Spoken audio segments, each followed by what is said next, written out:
What's up everyone, it's Josh from Blackout Tinting again, and I want to share with you the newest project we're working on. So right behind me is a Ford Mustang GT350R, which is a Shelby car, and GT350R is slightly different than the GT350 in that it's a little bit lighter and it's more track focused. So it has things like grippier tires designed for track use.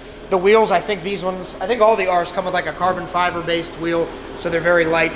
So what we're gonna do to this one is a full XPEL paint protection film wrap. And there's a couple things I wanna share with you that are important on this wrap. Now, number one, this car is white, so getting rid of as many lines where the film ends as possible is important. So places like at the top of the fenders, where it's pretty much unavoidable, or where the fender meets the bumper, you're gonna have a little bit of a line, but we wanna wrap and tuck as much as we can. So in this car, we're gonna try to remove the door handles, possibly remove the mirrors as well.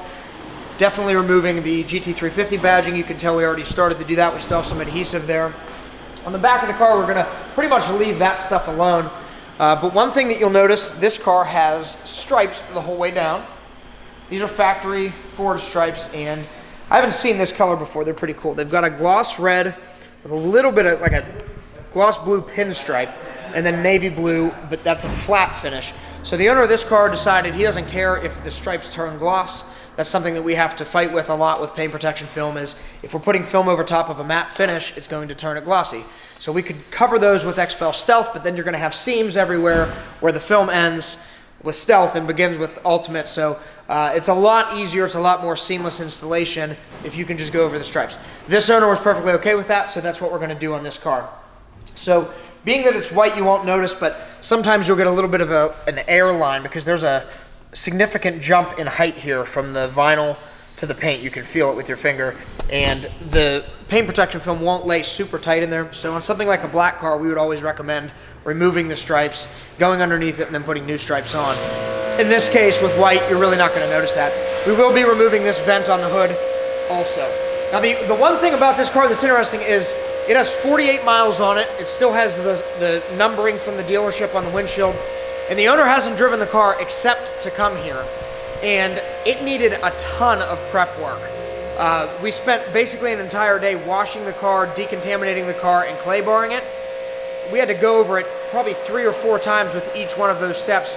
There was a bunch of what we call rail dust or iron fallout. It looked like little rust spots all over the paint. They're very noticeable in white. Once the film is on them, you can't get them to go away, so we had to make sure that surface was prepped perfectly. A lot of people will ask if you need to paint correct a car before you install paint protection film. People will argue with us on the internet about this all the time. Generally speaking, paint protection film will hide any type of marks that paint correction will take out completely. You won't know that they exist. So we generally don't recommend paint correction unless absolutely necessary, or unless somebody specifically requests us to. In this case, the paint is in great shape as far as micro scratching is concerned, so we're not going to do that. We're just going to start laying film.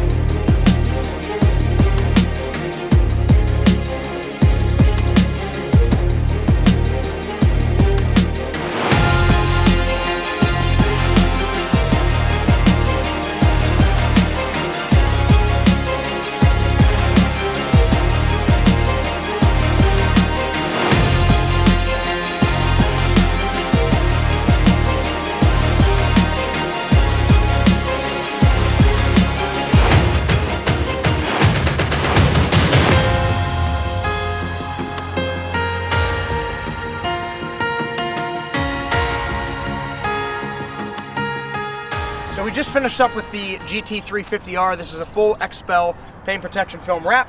And you can see that every panel, or you can't see, I guess, that's the point, but every panel on the car is wrapped in protective film. So that's gonna stop rock chips and scratches. It's also self-healing, so you don't have to worry about the micro scratching or marring that you get on a car when you're washing it and just through daily use. One thing that's unique about this car is, of course, the stripes. These were a flat finish before we started. The customer decided to go over top of the stripes, which is what I would do in this situation as well, as opposed to removing them, laying the film, and laying new stripes on top. And it did something interesting. The metal flake is a lot more prominent now that it's a gloss finish, which actually I think looks better than it did originally. Around the lines here, there's a height difference, so the film has to sort of drop down to go from the vinyl stripe to the paint. So you can see a small line of air. It's like a little white line. Now on white, it looks beautiful. If this is a black car, you might decide to go a different route, pull the stripes off. But here she is, the finished product. Now we can drive this thing without having to worry about rock chips and scratches. Thank you very much for watching. If you enjoyed this video with the Shelby GT350R, please give us a thumbs up and subscribe to our channel. Thanks a lot.